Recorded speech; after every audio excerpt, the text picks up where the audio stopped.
Paychecks. I say that, and what do you think? Tom Golisano, payroll company? Sure, it's all that. But these days, it's so much more. It's a full-blown HR giant with its revenue annually ballooning from $2 billion to $3.4 since 2010. That's when Marty Mucci took over and got to work changing things up. Here's him talking about the company's big moves for small business. Marty Mucci was sitting at this very table 16 years ago, cup of coffee in hand, talking with Tom Golisano about possibly coming to Paychecks. So I got up and I took my cup and I said, hey, where can I throw this away? And he said, you know, you just passed the big test with me. I said, what was that? He said, you want to throw your own cup away. You know how many people come in here and think I'm supposed to clean up after them? So I said, well, you got to thank my mother for that. We couldn't leave the table without taking everything off the table. Good morning, everybody. This is video of Mucci 2 years before that meeting, when he was still CEO of Frontier Telephone.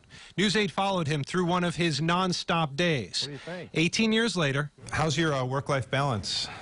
It's always interesting. You know, I love the work, and it's my primary thing, and, you know, my wife gets it. It's always been that way. In the 8 years Mucci has been Paychecks' CEO, the company has thrown more of its weight behind technology, allowing its 650,000 clients to access more and more services online. Small businesses are hiring. Mr. Mucci, welcome back to Mad Money. The company also collects and analyzes small business data, with Mucci frequently appearing all over cable news. You've been surprised the last couple of weeks because you see some positive signs within the small business community, but wages haven't increased as much as you would have thought they would.